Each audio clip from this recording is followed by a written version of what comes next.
this is not a formal band or choir concert, you guys. So if you hear something you like, it's okay to go, yeah! You don't have to sit there on your hands, okay? And you don't want to interrupt the performance either, but it's an interactive, jazz is an interactive music experience. If you're not paying attention to what's going on up here, I'm going to ask you to leave and escort you from the room. Do you guys understand that?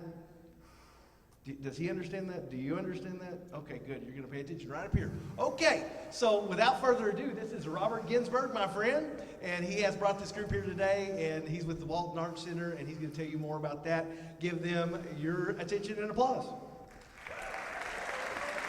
Thank you, Har-Ber High. This place rocks. What an incredible auditorium. Thank you guys for being here. This is the Fayetteville Jazz Collective. These are all professional musicians. They tour, they play, they are also educators, and they're people that have decided to make music their lives and their careers. So for those of you who are music students or want to be music students, keep in mind that music is a viable source of income and reward. You can make a life career out of it, as these guys are living proof. They have an 18-piece big band, and this is the No Net.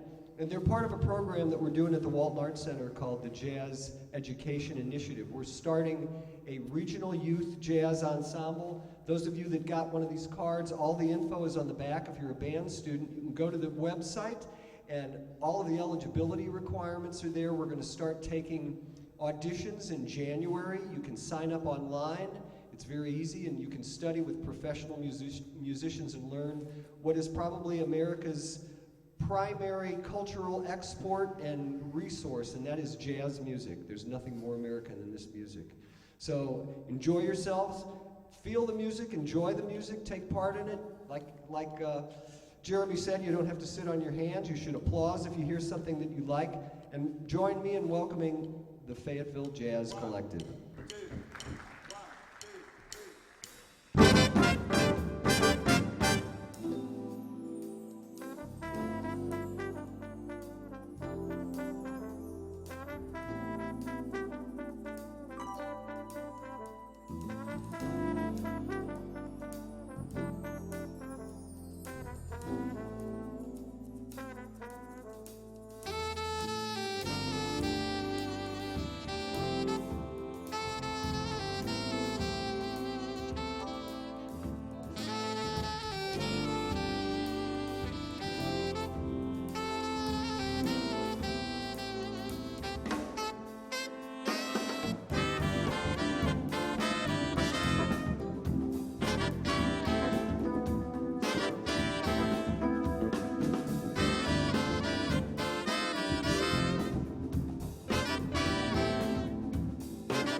Thank you very much. How y'all doing this afternoon?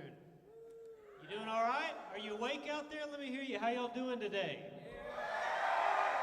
Very good, very good. We got any musicians in this room? Are any of y'all musicians? Oh, wow, look at that. Okay, good. Good crowd, good crowd. Does anybody know the name of that last song that we played? What was it called? I Can't Feel My Face. That's right. That's probably not what you thought you were going to hear when they told you were going to listen to a jazz band today, was it? Probably not. Well, one of the things that we're here to talk to you about today is that the word jazz doesn't just mean one thing. It means a lot of different things. So we want you to think about that while we play this next song. Think about that word and what it means to you. 1, 2, 1, 2, 3.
Thank you all very much. Now, was that a little bit more like what you think of when you hear the word jazz? Yeah? Okay. Well, that's the cool thing about this music, and that's one of the things that we're here to talk to you about today, is that both of those songs are actually jazz. We'll be talking about that more as we go along, but jazz can mean a lot of different things to a lot of different people because the nature of this music is that it's constantly soaking up influences from other styles of music. So jazz is like a sponge. It kind of absorbs everything that's going on around it to create new things. And individual musicians, just by following their musical instincts and trying to create music that they like, they can kind of change the course of history through music. So that's another important thing about this music that we're here to talk to you guys about. So that last song is what we call a swing tune. And the word swing kind of refers to the rhythmic pattern that it's built on. Darren, could you demonstrate a little bit of the swing rhythm pattern? Great. Okay, so that's kind of the backbone of what most of us think of as jazz music, that swing style, okay? So the next style that we want to show you is a style that was invented by a guy named Dizzy Gillespie. So Dizzy Gillespie played a lot of swing-based music in New York City in the 30s and 40s, And then at one point he heard some Cuban music, and he got really, really excited. He never heard anything like that, and he just fell in love with it. So he started listening to all the Cuban music he could get his hands on, and at a certain point it occurred to him to combine that with the jazz that he was already playing in New York City to come up with a whole new style of music that became known as Latin jazz and later evolved into what we know today as salsa music. But it all kind of started with Dizzy Gillespie, just by taking music that he heard that he liked and trying to create something new with it. So just like with swing, how it has this kind of rhythmic backbone to it, Latin jazz also has a very specific rhythmic pattern that a lot of it is built on. So this is a thing called the clave. Could you guys demonstrate a little bit of the clave for us?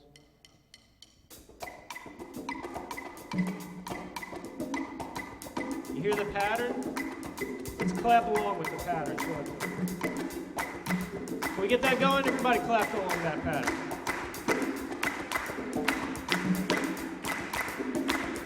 Great. Now this next song we're going to play is one of Dizzy's most famous compositions. And while we play it, we want you to think about that rhythmic pattern. Try to hear it in the music as we're going through this.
All right, so that's Latin jazz. So let's talk a little bit about that term real quick. So it's Latin because of that rhythmic backbone that we talked about, the clave. And the jazz part is really the chords and the melodies that are used that are really not different than the other two songs that we played. So the rhythm is kind of the thing that sets these three styles apart, but what they have in common is the same kind of chord structures and melodies. So can anybody think of anything else that those three songs that we just played have in common? Anything jump out at you that they all kind of featured a little bit? Anything? What's a big part of jazz, a big component of jazz that a lot of people are mostly sort of curious about? You there? Improvisation, that's right, solos. That's a really big part of jazz. So you guys know how this works. We have some written stuff up here that we have to play correctly in order for the music to kind of work. But then there are these sections within the music that are improvised. And so that's a time for each soloist to kind of play whatever they hear in their head at that moment, whatever they think will sound good. And so they kind of draw from their own musical experiences, draw from everything that they've ever heard and ever played to come up with something right there in that moment that they think will sound good. And so that's kind of how improvisation works in the jazz band. So that's a really important thing to keep in mind, a really important aspect of this music. Now, when we talk about how jazz means different things to different people and how individual musicians can influence the way this music develops over time, it's especially important for all of us, the people in this room, to realize that one of the most influential musicians in the whole history of popular music came from right here in Arkansas. So think about that for a second. Let that soak in. A musician who was a trailblazer, who influenced other musicians in all styles of music for generations, came from the same state as all of us. So the guy I'm talking about is a guy named Louis Jordan. So Louis Jordan was from a town in Arkansas called Brinkley that's right by Memphis. So you may not have heard of this guy before, but I promise you a lot of the people that you've listened to are very aware of Louis Jordan. And a lot of the modern styles of music that we listen to today can be traced back to his influence. So Louis Jordan was a singer, he was a songwriter, he played the saxophone, he led his own band. And the music that he made was sort of a blend of the blues that he heard growing up near Memphis and the big band jazz music that he was playing in bands in the 1920s and 1930s. And so he starts leading his own band, he starts writing songs, and his song Saturday Night Fish Fry, he had a song about a fish fry, that most music historians will tell you is actually the very first rock and roll song. So that's a pretty important style of music that can be traced to him. Another thing about him is that when he was singing, sometimes he would get the band to get real quiet. He'd do what they call breaking it down. Y'all know about breaking it down? He'd get the band real quiet when he really wanted it. He had something that he really wanted you to hear. So the band would get real quiet, and then he would kind of talk in rhythm more than sing, which kind of paved the way for rap music. So there's two big, very important musical styles that can be traced back to Louis Jordan. So he's an important guy to know about. So right now we're going to play you one of Louis Jordan's most famous songs. This is called Caledonia. And so while we're playing this, we want you to think about the fact that this guy, who was so influential for generations to come, came from the same state as you and I. And realize that powerful influence and lasting impact in music doesn't just come from places like New York City or Los Angeles or Nashville. It can also come from right here in Arkansas. 1, 2, 1, 2, 3.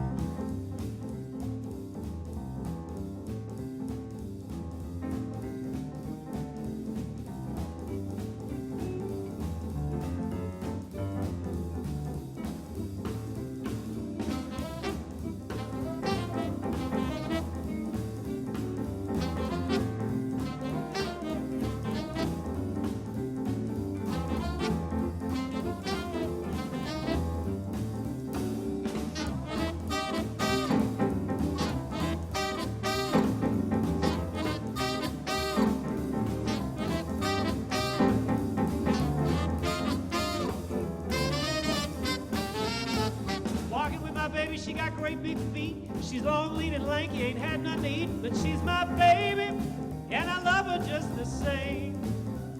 I'm crazy about you, baby. Count on you is your name. Woo! Count on you, what make your big head so hard? I love her, yeah, I love her just the same. I'm crazy about you, baby. Count on you is your name. Woo!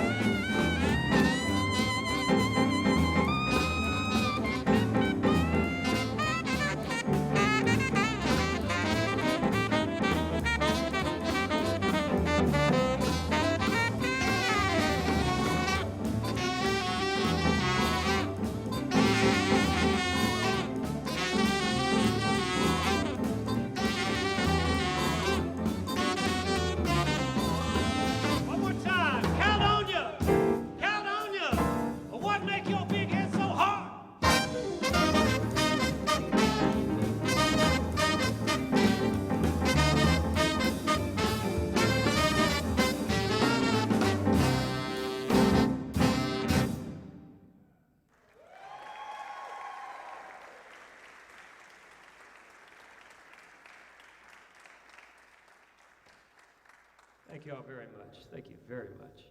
Okay, so we've talked about a lot of different styles that came up in jazz and different rhythmic patterns and things like that. And so an interesting thing about this music that you might not realize is that swing-based music in the 30s and 40s was really kind of like dance music.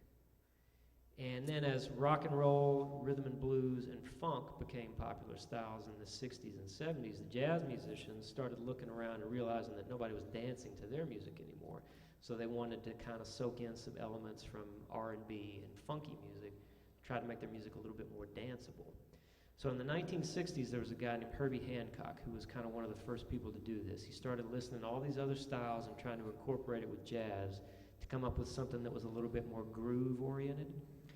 So they didn't exactly know what they were doing back in those days. So we're going to play this song for you the way that it was originally recorded in the 60s, when you can hear that they were kind of looking for something different rhythmic patterns.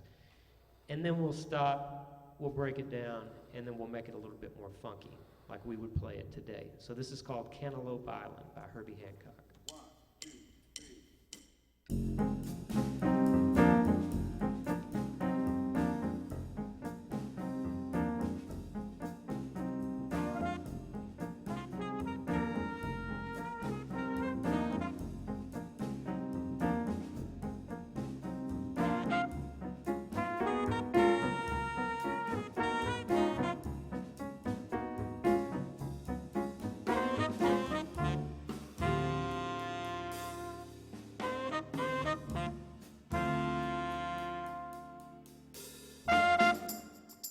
All right, so you can hear that's a little bit different than the swing stuff that we were playing, but it's not really very funky, is it? So I think we could update that a little bit. Darren, could you give us a little bit more funky beat?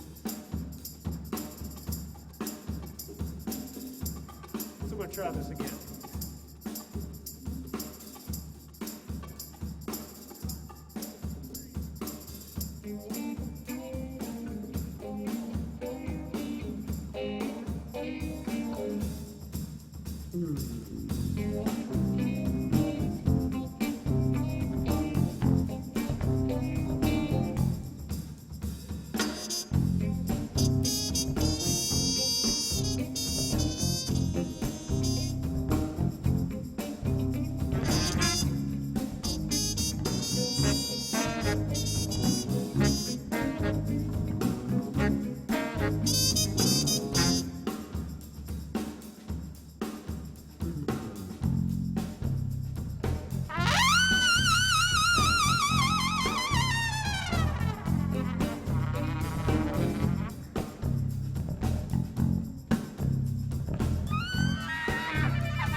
All right, that's Matt Beach on the trombone solo over there. Everybody say Beach! Beautiful playing, Brother Beach. Brother Beach, would you tell us a little bit about your solo that you just played and why you played what you chose to play and how you knew what to play and all that good stuff and why you were making all that noise? You know, it was just like you guys, band kids, and I had a trombone, and trombone only made one sound, the trombone sound. And I got tired of hearing that sound, but I heard guys like Ben playing guitar, and he could hit a pedal, make his voice sound like this. Sound like this. Sound like this. He could change it up. I thought that was cool. Why can't I do that? So I said I'm going to get a pedal and I'm going to play my trombone through a pedal. Very cool, very cool. And how did you know what notes to play? What about the notes that you actually played? Where'd that come from? Years of study. No, I mean, there's chord changes. I want to stay within the key and play notes that sound good, but you can also step outside and play notes that don't sound so good, because some people like notes that don't sound so good. So it's whatever what you make it. Yeah, exactly. That's why we say jazz is what you make it, because you can do whatever you want in your solo. But what he said is important. You use your knowledge of music and the influences that you have. Everything you've ever listened to comes into play every time you play a solo. All right, so we've talked a lot about different styles of jazz and different rhythmic patterns and things like that, and innovators of jazz. So we thought it would be fun to take you all the way back to the beginning, to the 1920s, to the very early days of jazz, just so you can see how far this music has come in less than 100 years. It's really changed and grown and evolved into all these different things. So we're going to play a very old piece of music for you now by the great Duke Ellington. So Duke Ellington is a really important American composer of jazz that we should all be aware of. He was somebody who was active in the popular music scene for 50 years, from the 20s up until the 1970s when he died. And this is one of his very early compositions. And you can hear how much the music has changed when we play this, not just in terms of the rhythmic patterns and the chord structure and things like that, but also in the instrumentation. You'll hear that the tuba used to be kind of like the bass in this music. And before guitars were really widely available, the banjo was the main percussive chordal instrument. So listen for some other differences while we play this piece by the great Duke Ellington. 1, 2, 1, 2.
you all very much. So one of the things that made Duke Ellington such a great band leader is that he knew his musicians very, very well, and he wrote and arranged music for them based on what he knew to be their strengths. So he knew how to write in such a way to really make those guys sound good, to really bring out the best in them. So that's an important skill for band leaders and arrangers to have, to know your musicians really, really well. And I mention that because most of the music that you've been listening to today was arranged for this group by Dr. Rick Salonen on the saxophone. Give Rick a big hand, everybody.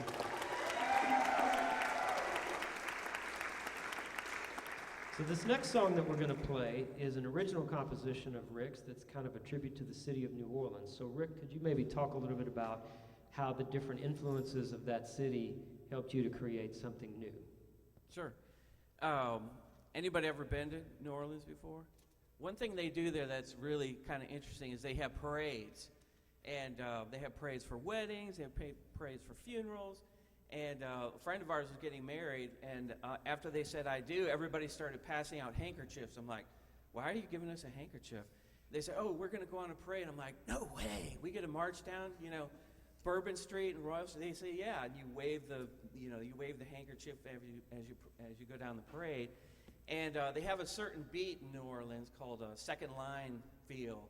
And I thought, man, this would make a great chart, for our band. And so I wrote this tune kind of inspired by that New Orleans parade music. It's called Royal Street Parade.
Thank you all so much.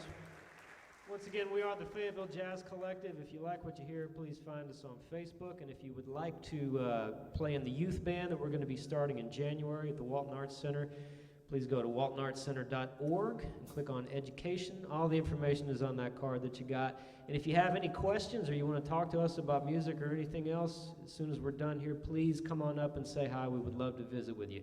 Thanks a lot. You guys have been a great audience to play for. Thank you.